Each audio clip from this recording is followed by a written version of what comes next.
നമസ്കാരം. നാം എല്ലാവരും ഇഷ്ടപ്പെടുന്ന സമകാലീന കേരളത്തിൻ്റെ സഞ്ജയനായ അഡ്വക്കേറ്റ് എ ജയശങ്കർ സാറിൻ്റെ ഒരു വീഡിയോ ഇന്നലെ കാണാൻ ഇടയായി. മുൻപത്തെ ജനങ്ങൾക്ക് ഭൂനികുതി അടയ്ക്കാനുള്ള അനുവാദം നൽകിയ ഹൈക്കോടതി ഉത്തരവിനെ തുടർന്ന് മുൻപത്തെ ജനങ്ങൾ അവരുടെ സമരം അവസാനിപ്പിക്കാൻ പോകുന്നു എന്നുള്ള കാര്യത്തിൽ അദ്ദേഹത്തിനുള്ള സന്തോഷ സൂചകമായിട്ടാണ് അദ്ദേഹം തൻ്റെ വീഡിയോ ഇട്ടത്. സാധാരണഗതിയിൽ വസ്തുതകളെ വസ്തുനിഷ്ഠമായി പഠിച്ചതിന് ശേഷം മാത്രമാണ് അദ്ദേഹം അഭിപ്രായം പറയാറുള്ളത്. എന്നാൽ അദ്ദേഹത്തിൻ്റെ കഴിഞ്ഞ ദിവസത്തെ വീഡിയോ കണ്ടപ്പോൾ എനിക്ക് മനസ്സിലായത് അദ്ദേഹത്തിനിപ്പോൾ മുനമ്പത്ത് നടന്നത് എന്താണെന്നോ നടന്നുകൊണ്ടിരിക്കുന്നത് എന്താണെന്നോ ഇനി നടക്കാൻ പോകുന്നത് എന്താണെന്നോ ഉള്ളതിനെക്കുറിച്ചിട്ട് വ്യക്തമായ ധാരണയില്ല എന്നാണ്. എനിക്ക് അദ്ദേഹത്തോട് ആദ്യമായി പറയാനുള്ളത്, അദ്ദേഹം തൻ്റെ വീഡിയോയിൽ പറയുന്നത് പോലെ തന്നെ ബഹുമാനപ്പെട്ട കേരള ഹൈക്കോടതി അവിടുത്തെ മുനമ്പത്തെ ജനങ്ങൾക്ക് വസ്തുവിൻ്റെ കരമടയ്ക്കാനുള്ള ഒരു പെർമിഷൻ മാത്രമേ നൽകിയിട്ടുള്ളൂ. മറ്റ് യാതൊരു വിധത്തിലുമുള്ള അവകാശങ്ങളും ഇതുവരെ അനുവദിച്ചിട്ടില്ല.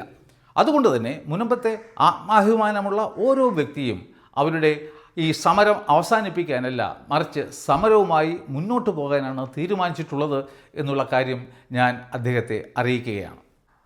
അവരുടെ എല്ലാ വിധത്തിലുമുള്ള റവന്യൂ അവകാശങ്ങളും തിരിച്ചു കിട്ടുന്നതുവരെ അവർ സമരവുമായി മുന്നോട്ട് പോകും എന്നാണ് അവർ സമരം തുടങ്ങിയ സമയത്ത് പറഞ്ഞിരുന്നത്. അതുകൊണ്ട് തന്നെയാണ് അവർ ഇപ്പോൾ സമരവുമായി മുന്നോട്ട് പോകാൻ തീരുമാനിച്ചിട്ടുള്ളത്.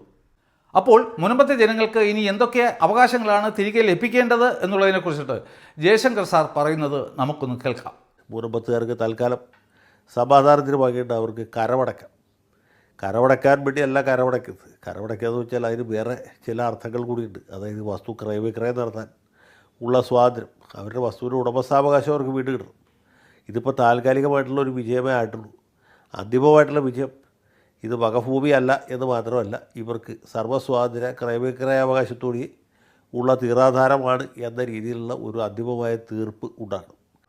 മുനമ്പംകാർക്ക് ഈ കരമടയ്ക്കാനുള്ള അവകാശമെങ്കിലും കിട്ടിയത് എങ്ങനെയാണെന്ന് അദ്ദേഹം പറയുന്നത് കൂടി നമുക്കൊന്ന് കേൾക്കാം. മന്ത്രി പി രാജീവ് കൂടി ഇടപെട്ടിട്ടാണ് എന്ന് പറയുന്നു. അഡ്വക്കേറ്റ് ജനറൽ നേരിട്ട് ഹാജരായി. അഡ്വക്കേറ്റ് ജനറലിൻ്റെ കൂടി വാദം കേട്ട് ഇങ്ങനെ ഒരു തീരുമാനത്തിൽ ഹൈക്കോടതി എത്തിച്ചേർന്നു. ജയശങ്കർ സാർ ഇത്തരത്തിൽ ഒരു അഭിപ്രായം രേഖപ്പെടുത്തിയത് എങ്ങനെയാണ് ഈ വിധി വന്നത് എന്നതിനെക്കുറിച്ചിട്ട് അദ്ദേഹത്തിന് അറിയാത്തത് കൊണ്ട് മാത്രമാണ്.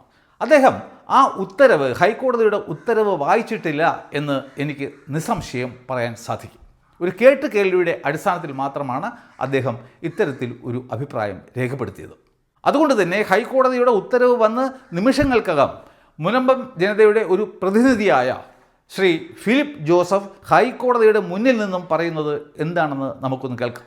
ടെക്നിക്കൽ വൈസ് സ്റ്റാലിൻ സാർ പറഞ്ഞു തരും. കാരണം ഇന്ന് ഞങ്ങൾ സെപ്പറേറ്റ് ഒരു ഹർജി പോയതാണ്. സെബാസ്റ്റ്യൻ ജോസഫ് എന്ന് പറയുന്ന ഒരു വ്യക്തിയുടെ പേരിൽ, അത് എൻ്റെ സഹോദരനാണ്. അപ്പോൾ ഞങ്ങൾ ഈ ഭൂസംരക്ഷണ സമിതി എന്ന് പറയുന്ന കോൺഗ്രസിന് അടിമപ്പെട്ട ഒരു സംഘടനയായി മാറിയതിന് ശേഷം ഞങ്ങൾ പുതുതായിട്ട് എൻഗേജ് ചെയ്യിപ്പിച്ച ലോയറാണ് കൃഷ്ണനുണ്ണി സാറ്. അപ്പോൾ അദ്ദേഹമാണ് നമുക്ക് വേണ്ടി ഇന്ന് കോടതിയിൽ ഹാജരായത്. ഞങ്ങൾക്ക് ഈ വിധി നേടിത്തന്നതും അദ്ദേഹമാണ്. ഈ ഭൂസംരക്ഷണ സമിതി പറയുന്ന പോലെ ഇന്ന് ഏറ്റവും വലിയൊരു ചതി നടക്കേണ്ട ഒരു ദിവസമായിരുന്നു. പക്ഷേ ദൈവം ഞങ്ങളെ കാത്തു. ഈ ഭൂസംരക്ഷണ സമിതിയുടെ ഒരു വക്കീലന്മാരോ ആരും തന്നെ ഇരുന്ന് ഹാജരായിരുന്നില്ല. ഇത്രയും നാൾ ഞങ്ങളെ പറ്റിച്ച് നടക്കണമായിരുന്നു ഭൂസംരക്ഷണ സമിതി. അപ്പോൾ നിങ്ങൾക്കറിയാം, അവർ ഭൂസംരക്ഷണ സമിതി കൺവീനർ തന്നെ പോയി ഒരു കോൺഗ്രസ് സ്ഥാനാർത്ഥിയതിന് ശേഷം ഞങ്ങളെല്ലാവരും ഇതിൽ നിന്ന് രാജിവെച്ച് പോയ ആൾക്കാരാണ്. അപ്പോൾ ഞങ്ങൾ സ്വന്തമായിട്ട് ഞങ്ങൾക്കൊരു വക്കീലിനെ എൻഗേജ് ചെയ്യിപ്പിക്കേണ്ടി വന്നു. കാരണം അല്ലെങ്കിൽ ഇവർ ഞങ്ങളെ ചതിക്കുമെന്ന് ഞങ്ങൾക്കറിയാമായിരുന്നു. അത് കാരണം ബഹുമാനപ്പെട്ട കൃഷ്ണനുണ്ണി സാറിൻ്റെ വളരെ ശക്തമായ ഒരു വാദമായിരുന്നു. അത് കാരണം ഞങ്ങൾക്ക് കിട്ടി. പിന്നെ ടെക്നിക്കലായിട്ട് കാര്യങ്ങൾ സംസാരിക്കാനായിട്ട് ഞങ്ങളുടെ ഒരു കാവൽമാലാകിയ സ്റ്റാലിൻ സാർ തന്നെ സംസാരിക്കുന്നതായിരിക്കുള്ളൂ നല്ലത്. അപ്പോൾ അതാണ് സത്യം. അല്ലാതെ ജയശങ്കർ സാർ പറയുന്നത് പോലെ അഡ്വക്കേറ്റ് ജനറലും മന്ത്രി രാജീവും ചേർന്നല്ല മുനമ്പംകാർക്ക് ഈ വിധി സാധ്യമാക്കിയത്.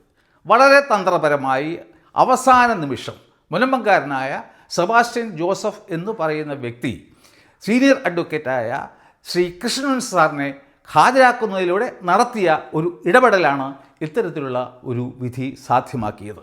തൻ്റെ വീഡിയോയിൽ ജയശങ്കർ സാർ മന്ത്രി രാജീവിന് അഭിനന്ദനം രേഖപ്പെടുത്തുന്നുണ്ട്. എന്നാൽ മന്ത്രി രാജീവിൻ്റെ മുനമ്പം വിഷയത്തിലുള്ള മുൻ നിലപാട് എന്തായിരുന്നു എന്ന് നമുക്കൊന്ന് കാണാം.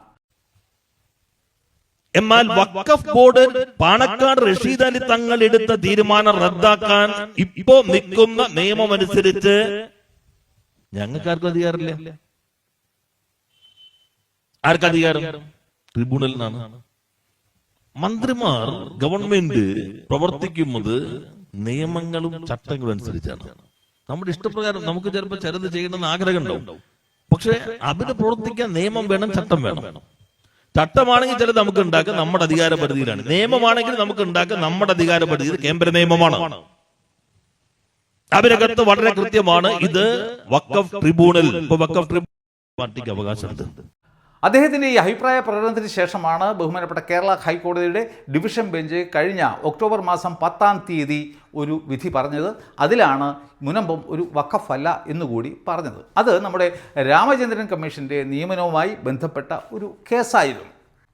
ആ കേസിൻ്റെ വാദസമയത്ത് അഡ്വക്കേറ്റ് ജനറൽ ബഹുമാനപ്പെട്ട കേരള ഹൈക്കോടതിയെ ബോധ്യപ്പെടുത്തിയത് വഖഫ് ബോർഡ് മുനമ്പത്തെ ഒരു വഖഫായി പ്രഖ്യാപിച്ച വേളയിൽ വഖഫ് ആക്ടിൻ്റെ സെക്ഷൻ 4ഉം 5ഉം പ്രകാരമുള്ള സ്റ്റാറ്റ്യൂട്ടറി ആയിട്ടുള്ള നടപടിക്രമങ്ങൾ, അതായത് സർവേ, ക്വസൈ ജുഡീഷ്യൽ എൻക്വയറി, അതുപോലെ തന്നെ സമഗ്രമായ റിപ്പോർട്ട് തയ്യാറാക്കൽ, അതിനുശേഷം സർക്കാർ അത് ഗസറ്റിൽ പ്രസിദ്ധപ്പെടുത്തുക, നോട്ടിഫൈ ചെയ്യുക, ഇത്തരത്തിലുള്ള സ്റ്റാറ്റ്യൂട്ടറി ആയിട്ടുള്ള പ്രൊസീജിയേഴ്സ് ഒന്നും പാലിച്ചിട്ടല്ല വഖഫ് ബോർഡ് മുനമ്പത്തെ വഖഫായി പ്രഖ്യാപിച്ചത് എന്നാണ്. കൂടാതെ അദ്ദേഹം കോടതിയെ ബോധ്യപ്പെടുത്തിയത് ഈ സിദ്ദിഖ് സെട്ടു തൻ്റെ പ്രമാണം എഴുതിയത് 1950-ലാണ്. അതിനുശേഷം നീണ്ട 69 വർഷങ്ങൾക്ക് ശേഷം വളരെ പെട്ടെന്ന് എന്തിൻ്റെ അടിസ്ഥാനത്തിലാണ് ഈ വഖഫ് ബോർഡ് മുനമ്പത്തെ വഖഫായി പ്രഖ്യാപിച്ചത് എന്ന് സർക്കാർ അന്വേഷിക്കാൻ പോവുകയാണ് എന്നാണ് അദ്ദേഹം കോടതിയെ ബോധ്യപ്പെടുത്തിയത്. തുടർന്ന് കോടതി അതിൻ്റെ വിധിന്യായത്തിൻ്റെ 81-ാമത്തെ ഖണ്ഡികയിൽ പറയുന്നത്, പല കാരണങ്ങളാൽ കോടതി ഈ വഖഫ് ബോർഡിൻ്റെ ഉത്തരവ് 2019-ലെ ഉത്തരവ് നിയമവിരുദ്ധവും അംഗീകരിക്കാൻ സാധിക്കാത്തതുമായി കണ്ടെത്തിയിരിക്കുന്നു എന്നാണ്. എന്നിരുന്നാലും തങ്ങൾ ആ ഉത്തരവിനെ കോഷി ചെയ്യുന്നില്ല എന്നും അതിനുള്ള കാരണം ആ വിഷയം വഖഫ് ട്രൈബ്യൂണലാണ് പരിശോധിക്കേണ്ടത്. അതിൻ്റെ മുന്നിൽ ഇപ്പോൾ പരിശോധന നടക്കുകയുമാണ്. അതുകൊണ്ടാണ് കോടതി അതിനെ സെറ്റ് അസൈഡ് ചെയ്യാത്തത്. എന്നിട്ട് കോടതി പറയുന്നു, ഞങ്ങൾ അത്തരത്തിൽ ഒരു കണ്ടെത്തൽ നടത്തിയതിൻ്റെ കാരണം എന്താണെന്ന് വെച്ച് കഴിഞ്ഞാൽ ആ വഖഫ് ബോർഡിൻ്റെ ആ ഉത്തരവ് സർക്കാരിനെ ബന്ധിക്കുന്നതോ ബാധിക്കുന്നതോ ആണോ എന്ന് കണ്ടെത്താനായിട്ടാണ് എന്നാണ്. അതിനുശേഷം കോടതി വളരെ വ്യക്തമായിട്ട് പറയുന്നു, വഖഫ് ബോർഡിൻ്റെ ആ ഉത്തരവ് സർക്കാരിന് ബാധകമേ അല്ല എന്ന്. എന്നിട്ട് ബഹുമാനപ്പെട്ട കോടതി അതേ ഖണ്ഡികയിൽ തന്നെ പറയുന്നു, സർക്കാരാണ് എല്ലാ ജനങ്ങളുടെയും മൗലികാവകാശങ്ങളുടെ സംരക്ഷകർ. ഇത്രയും സുവിക്തമായ ഒരു വിധി ബഹുമാനപ്പെട്ട കേരള ഹൈക്കോടതിയുടെ ഡിവിഷൻ ബെഞ്ച് പറഞ്ഞിട്ട് പോലും, അതായത് ഇതൊരു വഖഫ് അല്ല എന്ന് പറഞ്ഞിട്ട് പോലും, ഈ മന്ത്രി രാജീവിൻ്റെ മുനമ്പം വഖഫാണോ അല്ലയോ എന്നുള്ളതിനെക്കുറിച്ചുള്ള നിലപാട് എന്താണെന്ന് നമുക്കൊന്ന് കാണാം. തന്നെയാണ് സർക്കാരിനുള്ളത്. എന്നാൽ മറ്റ് വഖഫ് സ്വത്തുക്കളെ സംബന്ധിച്ചുള്ള ഞങ്ങളുടെ നിലപാട് വളരെ സുവ്യക്തമാണ്. അത് വഖഫ് നിയമത്തെ സംബന്ധിച്ചാണെങ്കിലും നിലപാട് വ്യക്തമാക്കിയിട്ടുണ്ട്. അല്ല, ഇപ്പോൾ കോടതിയാണല്ലോ ഓരോ ഘട്ടത്തിലും പറയുന്നത്, സർക്കാരല്ലല്ലോ. കാരണം സർക്കാരിന് വഖഫാണോ അല്ലയോ എന്ന് പ്രഖ്യാപിക്കാൻ ഒരു നിയമവും അധികാരം നൽകുന്നില്ല. അത് വഖഫ് ബോർഡിന് അധികാരമുണ്ട്, വഖഫ് ട്രിബ്യൂണലിന് അധികാരമുണ്ട്. ഹൈക്കോടതി സിംഗിൾ ബെഞ്ച് പറഞ്ഞു വഖഫാണെന്ന് പറഞ്ഞു, ഡിവിഷൻ ബെഞ്ച് പറഞ്ഞു വഖഫേ അല്ല എന്ന് പറഞ്ഞു. അപ്പോൾ അത് സംബന്ധിച്ച് ഞങ്ങൾക്കില്ലാത്ത അധികാരം ഞങ്ങൾ പ്രയോഗിക്കേണ്ടതില്ലല്ലോ. ഞങ്ങളിത് വഖഫ് അല്ല എന്ന് പറഞ്ഞാൽ അടുത്ത വിവാദത്തിലേക്ക് എത്താം, വഖഫ് ആണെന്ന് പറഞ്ഞാൽ അടുത്ത വിവാദത്തിലേക്ക് എത്താം. ഞങ്ങൾക്കില്ലാത്ത അധികാരം ഞങ്ങൾ എന്തിനാ പ്രയോഗിക്കുക? അപ്പോൾ നാം കണ്ടു, ബഹുമാനപ്പെട്ട കേരള ഹൈക്കോടതിയുടെ ഉത്തരവ് പ്രകാരം വഖഫ് ബോർഡിൻ്റെ മുനമ്പത്തെ വഖഫായി പ്രഖ്യാപിച്ചുകൊണ്ടുള്ള ഉത്തരവ് നിയമവിരുദ്ധവും നിലനിൽക്കാത്തതും ആണ്. അതായിരുന്നു സർക്കാർ ആഗ്രഹിച്ചിരുന്നതും. അതുകൊണ്ട് തന്നെ ഹൈക്കോടതി പറഞ്ഞു ഇത് സർക്കാരിന് ബാധകമേ അല്ല എന്ന്. അപ്പോൾ നാം കണ്ടു, ഈ വഖഫ് ബോർഡിൻ്റെ 20/5/2019 മുനമ്പത്തെ വഖഫായി പ്രഖ്യാപിച്ചുകൊണ്ടുള്ള ഉത്തരവ് സർക്കാരിന് ബാധകമേ അല്ല. വഖഫ് ബോർഡിന് ഒരു വസ്തുവിനെ വഖഫ് ആക്കണമെങ്കിൽ നടപടിക്രമങ്ങൾ ഞാൻ നേരത്തെ പറഞ്ഞതുപോലെ ഉണ്ട്. അവസാനം ഈ സർക്കാർ അത് ഗസറ്റിൽ നോട്ടിഫൈ ചെയ്യുമ്പോൾ മാത്രമേ അതിന് ഒരു സാധുത വരുന്നുള്ളൂ. ഈ മുനമ്പത്തെ വിഷയത്തിൽ വഖഫ് ബോർഡോ സംസ്ഥാന സർക്കാരോ അത്തരത്തിൽ ഒരു നോട്ടിഫിക്കേഷൻ നടത്തിയിട്ടേയില്ല. അപ്പോൾ ഈ വഖഫ് ആക്ട് പോലെ തന്നെ വഖഫ് റൂൾസും ഉണ്ട്. വഖഫ് റൂൾസിൻ്റെ സെക്ഷൻ 6 പ്രകാരം അത്തരത്തിൽ ഒരു നോട്ടിഫിക്കേഷൻ വരുമ്പോൾ മാത്രമാണ് റവന്യൂ വകുപ്പ് രംഗത്ത് വരുന്നത്. അവർ ആ നോട്ടിഫിക്കേഷൻ വായിച്ചതിന് ശേഷം ഏതൊക്കെ വസ്തുക്കളാണ് വഖഫായി പ്രഖ്യാപിക്കപ്പെട്ടത് എന്ന് നോക്കിയതിന് ശേഷം ആ റവന്യൂ റെക്കോർഡ്സിൽ വേണ്ട മാറ്റങ്ങൾ വരുത്തും. എന്നാൽ ഇവിടെ എന്താണ് സംഭവിച്ചത്? വഖഫ് ബോർഡ് ഒരു ഉത്തരവ് ടൈപ്പ് ചെയ്യുന്നു, അതിനുശേഷം അവർ ഒരു കത്തയക്കുന്നു പള്ളിപ്പുറത്തെയും കുഴിപ്പള്ളിയിലെയും വില്ലേജ് ഓഫീസർമാർക്ക്. അതിൻ്റെ പകർപ്പ് ജില്ലാ കളക്ടർക്കും തഹസീൽദാർക്കും കൂടി വയ്ക്കുന്നു.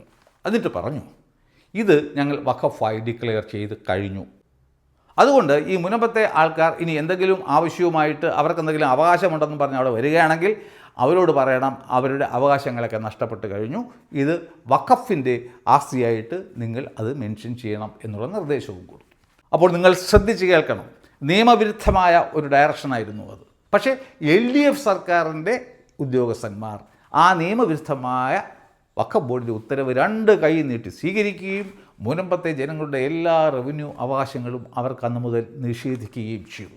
അപ്പോൾ ഇപ്പോൾ സർക്കാർ തന്നെ ഹൈക്കോടതിയിൽ പോയി പറഞ്ഞു ഇവരുടെ ഈ ഉത്തരവ് നിലനിൽക്കുന്നതല്ല, ഞങ്ങൾക്ക് ബാധകമല്ല.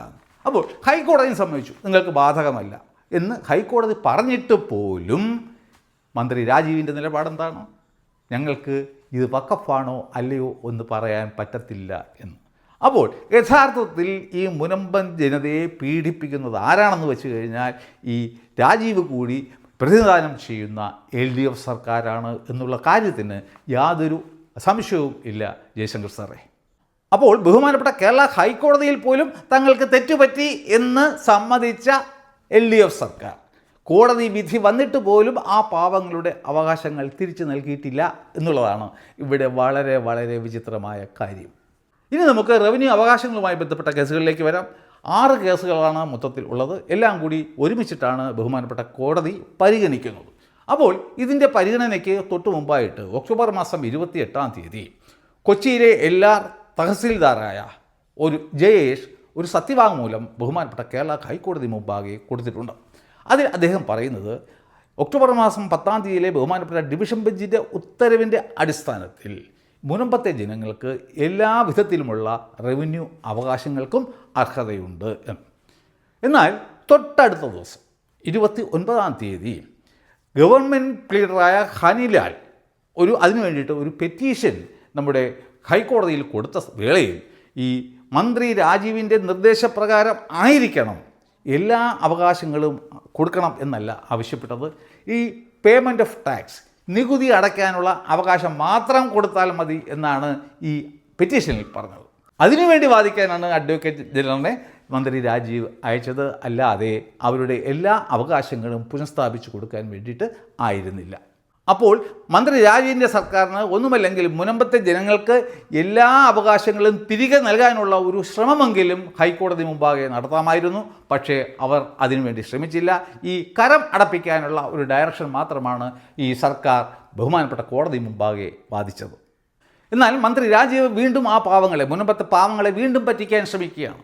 നമുക്കറിയാം ബഹുമാനപ്പെട്ട കേരള ഹൈക്കോടതി ഈ നികുതി അടയ്ക്കാനുള്ള അനുമതി മാത്രമേ നൽകിയിട്ടുള്ളൂ. എന്നാൽ ഇപ്പോൾ അദ്ദേഹം മുനമ്പത്തെ ഈ ഭൂസംരക്ഷണ സമിതിക്ക് കൊടുത്തിരിക്കുന്ന വാക്ക് എന്താണെന്ന് വെച്ച് കഴിഞ്ഞാൽ നിങ്ങൾക്ക് നികുതി മാത്രമല്ല, നിങ്ങൾക്ക് പോക്കുവരവ് ചെയ്യാൻ വേണ്ടി ഒരു പ്രത്യേക ഡെസ്ക് കുഴിപ്പള്ളി വില്ലേജിൽ തുറന്ന് പ്രവർത്തനം ആരംഭിക്കും എന്നാണ് അദ്ദേഹം പറയുന്നത്. അത് തികച്ചും അങ്ങനെ അദ്ദേഹം പറഞ്ഞിട്ടുണ്ട് എങ്കിൽ അത് തികച്ചും കോടതി അലക്ഷ്യം തന്നെയാണ്. അപ്പോൾ അത്തരത്തിലുള്ള ഒരു കോടതി അലക്ഷ്യം പ്രഖ്യാപിക്കുന്നതിലൂടെ അദ്ദേഹം എന്താണ് ലക്ഷ്യമിടുന്നത്? നമുക്കറിയാം ഇപ്പോൾ പോക്കുവരവൊക്കെ ഓൺലൈനിൽ ചെയ്യാൻ സാധ്യമാണ്. പിന്നെ എന്തിനാണ് ഒരു പുതിയ ഹെൽപ്പ് ഡെസ്ക്? അതായത് ഈ മുനമ്പത്തെയും നാട്ടുകാരെയും ഒക്കെ തന്നെ കണ്ണിൽ പൊടിയിടാൻ, അതായത് മുനമ്പൻ ജനതയുടെ പ്രശ്നങ്ങൾ എല്ലാം പരിഹരിക്കപ്പെട്ടു എന്നുള്ള ധാരണ ഉണ്ടാക്കി എടുക്കുക, അതിലൂടെ കുറേ വോട്ട് സമാഹരിക്കുക. ഈ ഒരു പശ്ചാത്തലത്തിലാണ് നാം അഡ്വക്കേറ്റ് ജയശങ്കർ സാറിൻ്റെ വാക്കുകൾ ശ്രദ്ധിക്കേണ്ടത്. അഡ്വക്കേറ്റ് ജനറലിനെ തന്നെ കോടതിയിൽ ഹാജരാക്കി മുനമ്പത്തുകാർക്ക് നീതി വാങ്ങിക്കൊടുക്കുന്നതിൽ ചെറുതല്ലാത്ത പങ്ക് വഹിച്ച മന്ത്രി രാജീവിനെയും ഞാൻ പ്രത്യേകമായിട്ട് അഭിനന്ദിക്കുന്നു.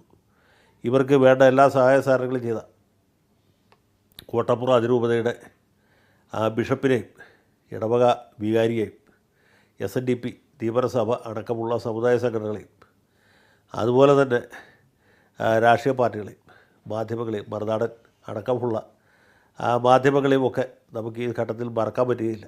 ജയശങ്കർ സാറെ, അങ്ങേക്ക് അറിയാം എന്നുള്ളതുപോലെ തന്നെ അഡ്വക്കേറ്റ് ജനറൽ എന്തായിരുന്നു വാദിക്കേണ്ടിയിരുന്നത്? ഈ തേർഡ് പാർട്ടി റൈറ്റ് ഉണ്ടാക്കാൻ പാടില്ല എന്നുള്ള ഒരു നിബന്ധനയോടെ മുനമ്പത്തെ ജനങ്ങൾക്ക് എല്ലാ വിധത്തിലും ഉള്ള റവന്യൂ അവകാശങ്ങളും തിരികെ നൽകണം ആയിരുന്നു. അതല്ല അദ്ദേഹം ചെയ്തത്. അദ്ദേഹം ഈ ജനങ്ങളുടെ കരമടയ്ക്കാനുള്ള ഒരു വിലയുമില്ലാത്ത ഒരു അവകാശത്തിന് വേണ്ടി മാത്രമാണ് അദ്ദേഹം വാദിച്ചത്. കൂടാതെ നാം മനസ്സിലാക്കേണ്ടത് മുനമ്പത്ത് നിന്നും ഭൂസംരക്ഷണ സമിതി ഉൾപ്പെടെ 5 ഗ്രൂപ്പുകളായിട്ടാണ് ഈ ഹൈക്കോടതി മുമ്പാകെ അവരുടെ റവന്യൂ അവകാശങ്ങൾക്കായി കേസ് ഫയൽ ചെയ്തിരുന്നത്. എന്നാൽ ഈ ഭൂസംരക്ഷണ സമിതിയുടെ വക്കീൽ പോലും അന്ന് ആ കോടതിയിൽ ഹാജരായിരുന്നില്ല എന്നുള്ളതാണ് വളരെ പ്രസക്തമായ കാര്യം. നമുക്കറിയാം 26-ാം തീയതിയാണ് ബഹുമാനപ്പെട്ട കോടതി ഈ ഉത്തരവിട്ടത്. അപ്പോൾ 24-ാം തീയതി വൈകുന്നേരം ഞാൻ സമർത്ഥമായ ഒരു നീക്കം നടത്തി. അതായത് സെബാസ്റ്റ്യൻ ജോസഫ് എന്ന് പറയുന്ന ഒരു വ്യക്തി ഈ ഭൂസംരക്ഷണ സമിതിയുടെ ഒരു കക്ഷി ആയിരുന്നു. ഞാൻ അദ്ദേഹത്തെ കൊണ്ട് അദ്ദേഹത്തിൻ്റെ മാത്രം വക്കാലത്ത് പിൻവലിപ്പിച്ചു. അതിനുശേഷം അഡ്വക്കേറ്റ് സുജിത് കുമാറിനെ അത് ഏൽപ്പിച്ചിട്ട് ഈ സീനിയർ അഡ്വക്കേറ്റായ 52 വർഷം പ്രാക്ടീസുള്ള സീനിയർ അഡ്വക്കേറ്റായ കൃഷ്ണനുണ്ണി സാറിനെ ഞങ്ങൾ അതിൽ എൻഗേജ് ചെയ്തു. ഞങ്ങൾ അദ്ദേഹത്തിൻ്റെ ഓഫീസിൽ പോയി അദ്ദേഹത്തോട് കാര്യങ്ങളൊക്കെ പറഞ്ഞ് മനസ്സിലാക്കി. അങ്ങനെയാണ് 26-ാം തീയതി രാവിലെ ആരും പ്രതീക്ഷിക്കാതെ കൃഷ്ണനുണ്ണി സാർ ഈ കോടതിയിൽ ഹാജരായതും ഈ മുനമ്പം ജനതയ്ക്ക് വേണ്ടി എല്ലാ മുനമ്പത്തുകാർക്കും വേണ്ടി വാദം നടത്തിയും. നിങ്ങൾ ആ വിധിന്യായം പരിശോധിക്കുകയാണ് എങ്കിൽ വിധിന്യായം ആരംഭിക്കുന്നത് തന്നെ കൃഷ്ണനുണ്ണി സാറിൻ്റെ പേരും ചേർത്തുകൊണ്ടാണ്. അദ്ദേഹത്തിൻ്റെ വാദം മാത്രമേ അവിടെ നടന്നുള്ളൂ. അതിനെ ബാക്കിയുള്ള ആൾക്കാരൊക്കെ അംഗീകരിക്കുകയാണ് ഉണ്ടായത്. എന്നിരുന്നാലും വഖഫ് സംരക്ഷണ സമിതിയുടെ വക്കീൽ അതിന് ശക്തിയുക്തം എതിർത്തു. അക്കാര്യവും ഈ കോടതി ഉത്തരവിൽ പറയുന്നുണ്ട്. അതുകൊണ്ട് എനിക്ക് ബഹുമാനപ്പെട്ട ജയശങ്കർ സാറിനോട് പറയാനുള്ളത്, ഈ മന്ത്രി രാജീവോ അഡ്വക്കേറ്റ് ജനറലോ ഒന്നും അല്ല മുനമ്പത്തുകാർക്ക് ഈ അവകാശം ഇപ്പോൾ വാങ്ങിക്കൊടുത്തത്.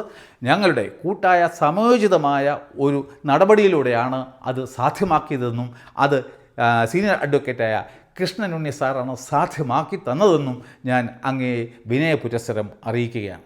അപ്പോൾ മുനമ്പം ജനതയ്ക്ക് അർഹമായ അവരുടെ അവകാശങ്ങൾ നൽകാൻ സഹായിക്കാതെ അതിന് പാരവണിത മന്ത്രി രാജീവിനും അഡ്വക്കേറ്റ് ജനറലിനും, കൂടാതെ ഈ കോൺഗ്രസിൻ്റെ ഒരു ചട്ടുകമായ അവിടുത്തെ പള്ളി വികാരി ആൻ്റണി സേവിയറിനും, അതുപോലെ തന്നെ മറ്റൊരു കോൺഗ്രസ് ചട്ടുകമായ കോട്ടപ്പുറം അതിരൂപതയുടെ ബിഷപ്പിനും ഈ രാഷ്ട്രീയ പാർട്ടിക്കാർ അവരുടെ ജനങ്ങളുടെ രക്തം ഊറ്റി കുടിക്കാൻ വേണ്ടി നടക്കുകയാണ്.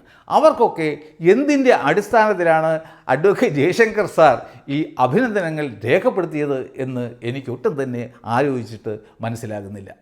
എന്നിരുന്നാലും മുനമ്പം ജനതയ്ക്ക് കൃത്യമായ മാർഗനിർദ്ദേശം നൽകുകയും അതിനിടയിൽ ഒരു ക്രിമിനൽ കേസിൽ പോലും പ്രതിയാക്കപ്പെട്ടതുമായ ഫാദർ ജോഷി മയ്യാറ്റിലിനെയും ഈ മുനമ്പത്തെ യഥാർത്ഥ പ്രശ്നങ്ങൾ വസ്തുനിഷ്ഠമായി സമയാസമയം ജനങ്ങളിലേക്ക് എത്തിച്ചുകൊണ്ടിരുന്ന ശ്രീ മറുനാടൻ ഷാജൻസ്കറിയെയും അഭിനന്ദിക്കുന്നതിലൂടെ താങ്കൾ ഒരു പ്രായശ്ചിത്തവും കൂടി അതിൽ തന്നെ ചെയ്തിട്ടുണ്ട് എന്നുള്ള കാര്യവും ഞാൻ മനസ്സിലാക്കുന്നു സാർ.